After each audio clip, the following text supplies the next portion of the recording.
पुराने समय की बात है। एक गांव में दो भाई रहते थे। बड़ा भाई बहुत अमीर था, जबकि छोटा भाई बहुत ही गरीबी में अपना जीवन बिता रहा था। वे दोनों अलग अलग घरों में रहते थे। बड़े भाई के पास ईश्वर का दिया हुआ सब कुछ था। धन दौलत, जमीन जायदाद की कोई कमी नहीं थी, जबकि छोटे भाई के पास धन के नाम पर कुछ भी नहीं था। कई बार तो उसे 2 वक्त की रोटी भी नसीब नहीं होती थी। फिर भी छोटा भाई बहुत दयालु और नेक दिल इंसान था। वह रूखी सूखी खाकर भी ईश्वर का धन्यवाद करता। उसके दिल में किसी भी प्रकार की बड़ी बड़ी इच्छाएं नहीं थीं, लेकिन उसे मन की वह शांति प्राप्त थी जो बड़े बड़े अमीरों को भी दुर्लभ थी। बड़े भाई का नाम शिव मोहन और छोटे भाई का नाम प्रीतम था। प्रीतम न सिर्फ नेक दिल था, बल्कि उसके घर आने वाले हर अतिथि का आदर सत्कार करता था। वह अपनी हैसियत के अनुसार उनका स्वागत करता था। इसके विपरीत शिव मोहन अमीर होते हुए भी बहुत कंजूस था। यदि कोई मेहमान उसके घर आ जाता तो उसके चेहरे का रंग उड़ जाता। उसे अपने गरीब रिश्तेदारों का आना बिल्कुल पसंद नहीं था। उसका मानना था कि लोग उससे मिलने नहीं, बल्कि उसकी दौलत के कारण आते हैं। उसे अपने धन पर बहुत घमंड था और वह गरीब लोगों को कुछ नहीं समझता था। एक दिन गांव में एक बूढ़ा आदमी आया। उसने शिव मोहन का आलीशान घर देखा और दरवाजा खटखटाया। दरवाजे की आवाज सुनकर शिव मोहन बाहर आया। बूढ़े आदमी ने कहा, बेटा, क्या एक दिन के लिए तुम मुझे अपने घर में आसरा दे सकते हो? मैं बहुत थका हुआ हूँ और बहुत भूखा भी। शिव मोहन ने उसकी बात सुनकर तिरस्कार से कहा, अरे बाबा, क्या तुम्हें ये कोई धर्मशाला लगती है? मेरे घर में तुम जैसे भिखमंगों के लिए कोई जगह नहीं है। अच्छा होगा कि सामने जो टूटा फूटा घर है वहाँ चले जाओ। वहाँ एक आदमी रहता है, प्रीतम नाम का। वह तुम्हें जरूर आसरा देगा। यह सुनकर बूढ़े आदमी को समझ में आ गया कि शिव मोहन कंजूस और घमंडी व्यक्ति हैं। वह चुपचाप वहाँ से चला गया और प्रीतम के घर के दरवाजे पर जाकर दस्तक दी। प्रीतम मुस्कुराते हुए बाहर आया और बोला, कहिए बाबा जी, कैसे आना हुआ? बूढ़े आदमी ने कहा, बेटा, मैं बहुत थका हुआ हूँ। इससे पहले कि वह आगे कुछ कह पाता, प्रीतम बोला, बाबा, पहले आप अंदर आइए, बाकी बातें हम अंदर बैठकर करेंगे। प्रीतम उसे घर के अंदर ले गया, बैठाया और सबसे पहले पानी पिलाया। पानी पीने के बाद बूढ़ा आदमी बोला, बेटा, मैं इस गांव में एक बहुत जरूरी काम से आया हूँ। मुझे बस रात बिताने के लिए एक आसरा चाहिए। सुबह होते ही मैं चला जाऊंगा। प्रीतम ने मुस्कुराते हुए कहा, बाबा जी, इसे आप अपना ही घर समझिए। आप जब तक चाहें यहाँ रह सकते हैं। ये सुनकर बूढ़ा आदमी बहुत प्रसन्न हुआ। रात को प्रीतम ने उसे भोजन परोसा। भोजन में सिर्फ रोटी, नमक और पानी था। ये देखकर बूढ़ा समझ गया कि प्रीतम के हालात अच्छे नहीं हैं, लेकिन उसका दिल बहुत बड़ा है। उसने वह सादा भोजन खुशी खुशी खाया। खाने के बाद वह प्रीतम से बोला, बेटा, मैं जिस काम के लिए यहाँ आया हूँ, मैं चाहता हूँ कि तुम्हें भी उसमें शामिल कर लूँ, ताकि तुम्हारे हालात भी कुछ बेहतर हो सके। ये सुनकर प्रीतम बोला, बाबा, मैं आपकी बात ठीक से समझा नहीं। आप मुझे किस काम में शामिल करना चाहते हैं? तब उस बूढ़े आदमी ने धीमी आवाज में कहा कि, बेटा, आज से 50 साल पहले मैं इसी गाँव में रहता था। उन दिनों मेरे पास धन दौलत की कोई कमी नहीं थी। मेरे पास बहुत सारे सोने के सिक्के और कीमती सामान था। मेरा एक भरा पूरा परिवार था, जिसमें मेरी पत्नी और 2 बच्चे थे। एक दिन जब मेरी पत्नी और बच्चे नाव में बैठकर दूसरे गांव जा रहे थे, तो नाव के पलट जाने से मेरी पत्नी और बच्चों की मौत हो गई। क्योंकि मैं उनके साथ नहीं था, इसलिए मैं बच गया। अपने पूरे परिवार के चले जाने के बाद मुझे अत्यंत दुख हुआ। मैं कई दिनों तक अपने घर से बाहर नहीं निकला। मैंने बाहर की दुनिया से नाता तोड़ लिया और यह निर्णय लिया कि अब मुझे अपना शेष जीवन ईश्वर की भक्ति में लगाना चाहिए। ये निश्चय करके मैंने तीर्थ यात्रा पर निकलने का विचार किया। मेरी तीर्थ यात्रा बहुत लंबी होने वाली थी, इसलिए मैंने अपनी सारी धन दौलत को किसी सुरक्षित स्थान पर छुपा देने का निश्चय किया। तब मैंने अपने सारे खजाने को एकत्र किया और पास के ही जंगल में एक गुप्त स्थान पर छुपा दिया। लेकिन एक सोने की ईंट मैंने अपने पास ही रख ली, ताकि उसे बेचकर कुछ धन प्राप्त कर सकूं और अपनी यात्रा प्रारंभ कर सकूं। मैं अपनी यात्रा पर निकल पड़ा। एक दूसरे शहर में पहुंचकर जब मुझे पैसों की आवश्यकता पड़ी, तो मैंने उस सोने की ईंट को बेचने का निश्चय किया। जब मैं वह ईंट लेकर वहां के एक सुनार के पास गया और उसे दिखाई, तो उस सुनार के मन में लालच आ गया। उसने उस ईंट की कीमत देने के बजाय मुझ पर चोरी का झूठा आरोप लगा दिया और मुझे फंसा दिया। वहां के कोतवाल ने मेरी एक न सुनी और मुझे चोरी के झूठे आरोप में जेल में डाल दिया गया। आज मैं कई वर्षों बाद अपनी सजा पूरी करके अपने गांव वापस लौटा हूं और अब मैं अपने उस छिपाए हुए खजाने को निकालना चाहता हूं। इसलिए मैं चाहता हूं कि तुम इस काम में मेरा साथ दो। यदि तुम मेरी सहायता करोगे तो मैं उस खजाने का आधा हिस्सा तुम्हें दे दूंगा। प्रीतम यह सब सुनकर बहुत प्रसन्न हुआ और बूढ़े बाबा की सहायता करने को तैयार हो गया।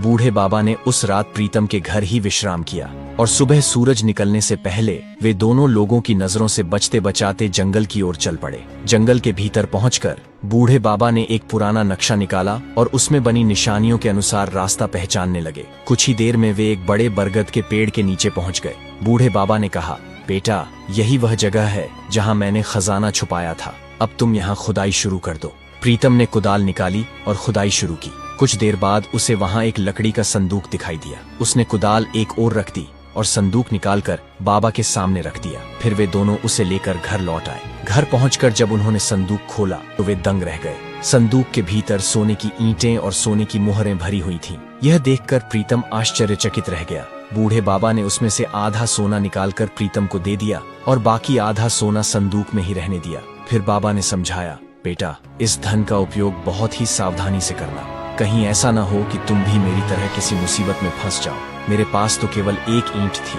जिसे देखकर सुनार के मन में लालच आ गया था। तुम्हारे पास तो बहुत सारा खजाना है, इसलिए लोगों से बचकर रहना। फिर बाबा ने वह संदूक का खजाना एक बड़े झोले में डाला और कहा, अब यह खजाना मेरे किसी काम का नहीं रहा, मैं इसे गरीबों में बांट दूंगा।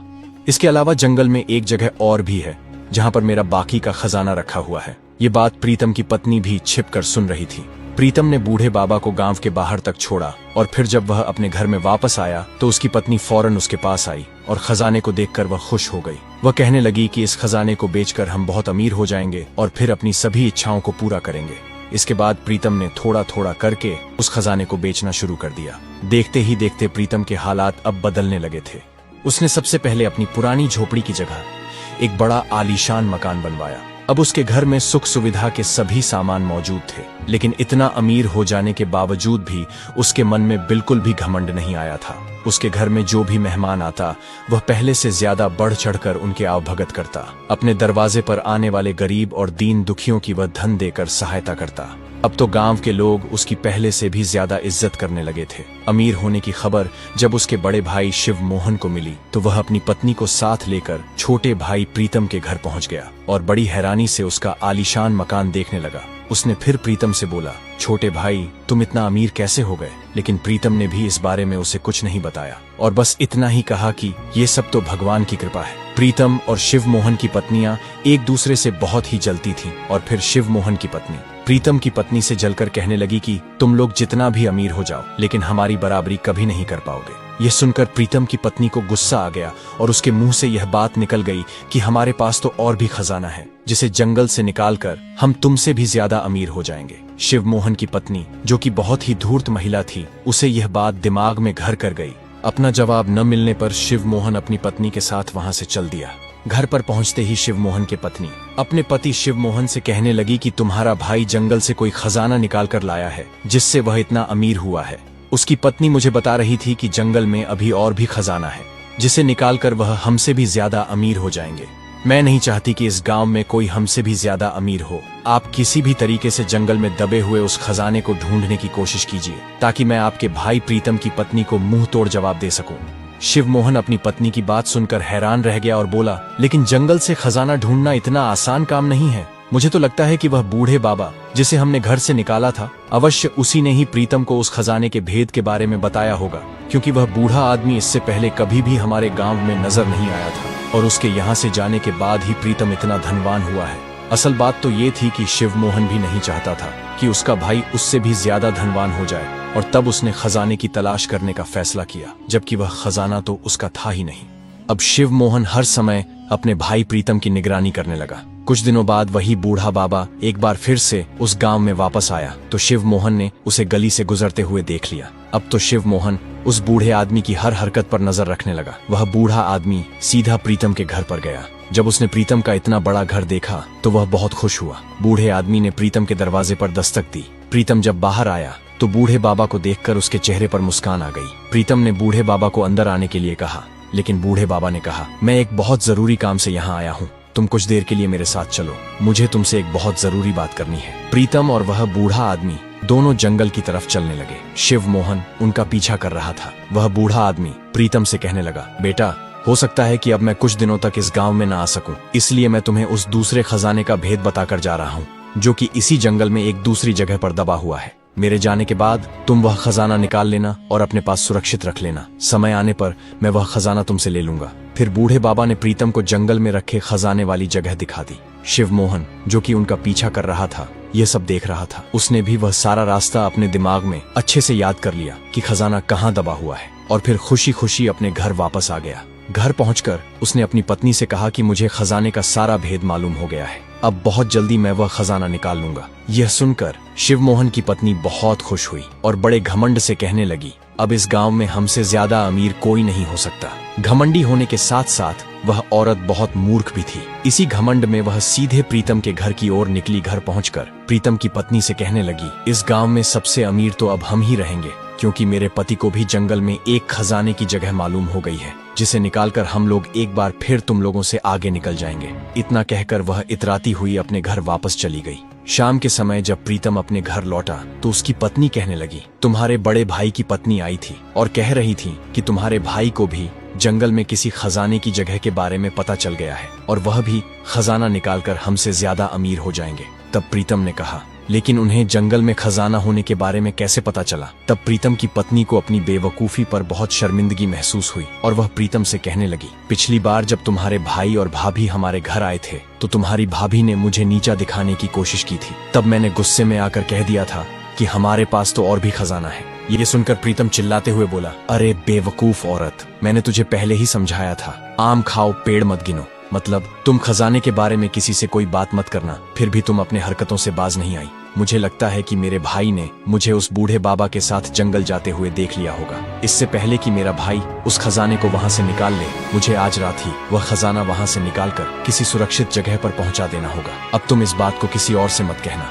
फिर प्रीतम उसी रात कुदाल लेकर जंगल में खजाना निकालने गया और थोड़ी देर में ही खुदाई करते हुए उसे वह खजाना नजर आ गया। फिर वह वहां से खजाना निकालकर उसे सुरक्षित अपने घर ले आया और बिल्कुल सुरक्षित घर के स्थान में छिपा दिया। अगली रात शिव मोहन उस जगह पर पहुंचा और खुदाई करने लगा, लेकिन जब उसने देखा कि वहां कोई खजाना नहीं है तो वह हैरान रह गया। वह सोचने लगा, मेरा छोटा भाई तो बड़ा चालाक निकला, शायद उसे पहले ही मेरी योजना का पता चल गया था और वह मुझसे पहले ही खजाना निकाल कर ले जा चुका है। दूसरी ओर उसी रात शिव मोहन की पत्नी घर पर अकेली रह गई थी, तो पीछे से मौका देखकर चोरों ने उसके घर पर धावा बोल दिया और उसके घर से सारा धन और कीमती सामान लेकर फरार हो गए। शिव मोहन जब अपने घर पर पहुंचा तो उसका चेहरा उतरा हुआ था। उसकी पत्नी भी बहुत परेशान नजर आ रही थी। एक दूसरे को परेशान देखकर दोनों के चेहरे का रंग उड़ गया। शिव मोहन अपनी पत्नी से पूछने लगा कि तुम्हें क्या हुआ, तुम्हारे चेहरे की हवाइयां क्यों उड़ी हुई हैं? तब उसकी पत्नी बोली, आपके जाने के बाद कुछ चोर घर में घुस आए और सब कुछ लूट कर फरार हो गए, इसलिए मैं परेशान हूँ। लेकिन आप बताइए,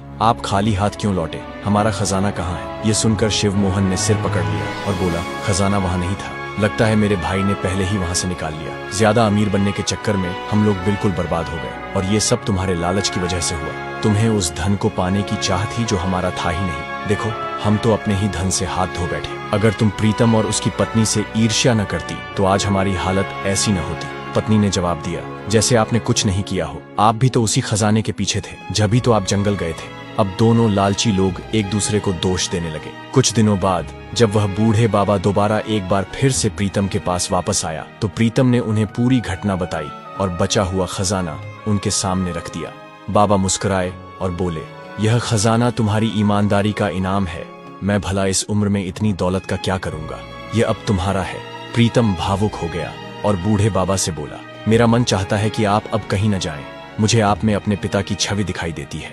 क्या आप मुझे अपना बेटा मानकर मेरे साथ नहीं रह सकते?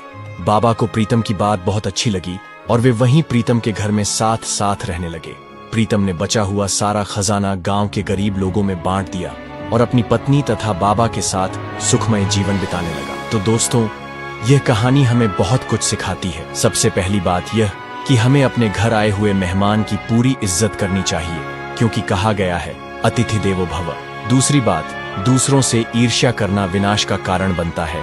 जलन और घमंड व्यक्ति को पतन की ओर ले जाते हैं। तीसरी बात, धन का अधिक लालच इंसान को कहीं का नहीं छोड़ता। लालची व्यक्ति अधिक धन पाने की लालसा में अपना ही नुकसान कर बैठता है। हमें आशा है कि आपको यह कहानी पसंद आई होगी।